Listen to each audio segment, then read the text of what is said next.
The book of Joshua, chapter 20, presents a fascinating concept: cities of refuge. These cities served a unique purpose for the Israelites. They were places of sanctuary, offering protection for those who had accidentally killed someone. This wasn't a safe haven for murderers, but for individuals who found themselves in unfortunate circumstances. Imagine, if you will, a world without structured law enforcement. Disputes were often settled personally, often violently.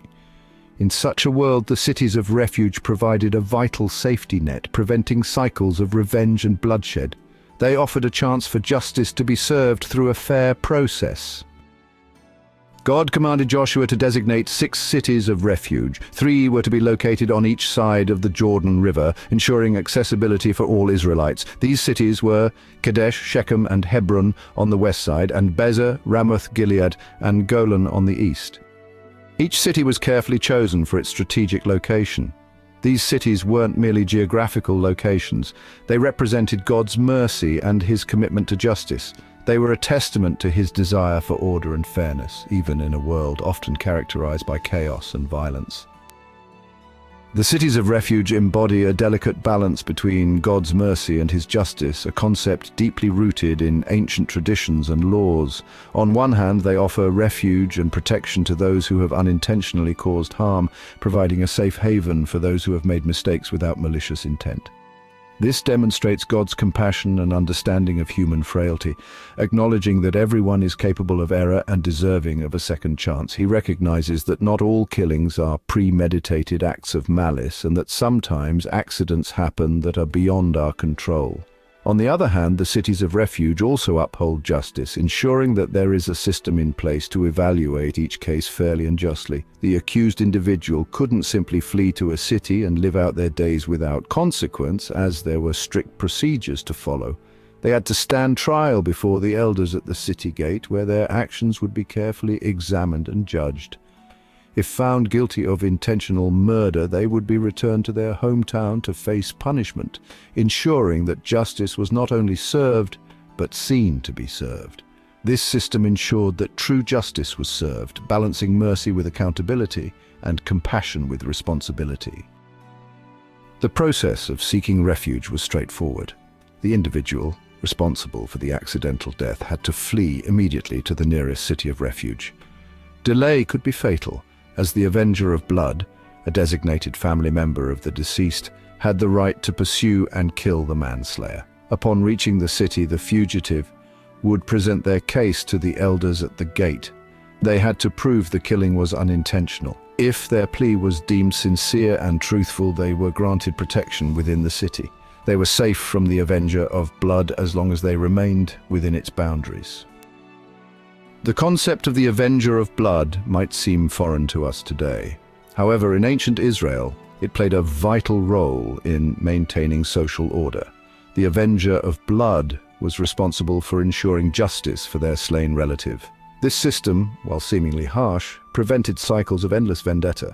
The cities of refuge provided an alternative to immediate revenge. They offered a space for reason and due process to prevail. The Avenger of Blood, bound by the law, could not harm the manslayer within the city walls. This system, though imperfect, represented a step towards a more just and compassionate society. The cities of refuge, while rooted in the Old Testament, hold profound significance for Christians today.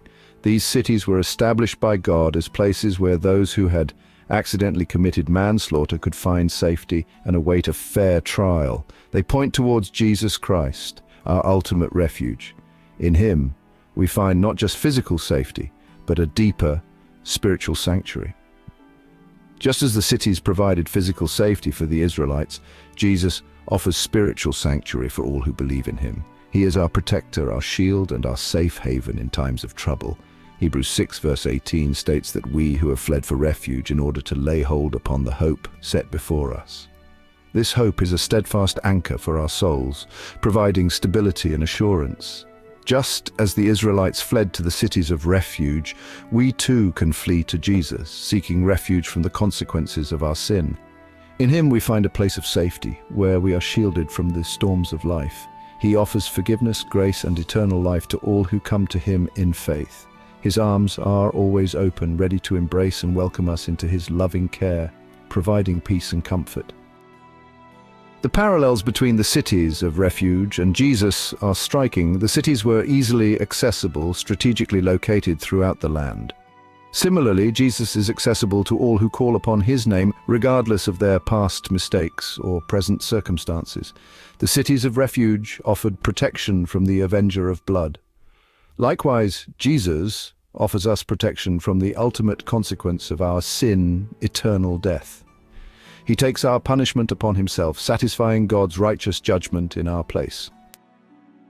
Joshua chapter 20, though written thousands of years ago, still speaks to us today. Its messages transcend time, offering wisdom and guidance that remain pertinent in our modern lives. The cities of refuge, with their emphasis on mercy, justice, and refuge, foreshadow the ultimate refuge we find in Jesus Christ. These cities were sanctuaries for those seeking protection and justice, reflecting God's heart for the vulnerable and oppressed. They remind us that God is a God of both justice and compassion. His laws were designed to protect the innocent and provide a means of redemption for those who had erred. By understanding the historical and theological context of the cities of refuge, we gain a deeper appreciation for the richness and depth of the Bible. These ancient laws reveal the character of God and his desire for a just and compassionate society. We see how God, in his infinite wisdom, has woven a tapestry of redemption throughout history, culminating in the person and work of Jesus Christ, our refuge and our hope.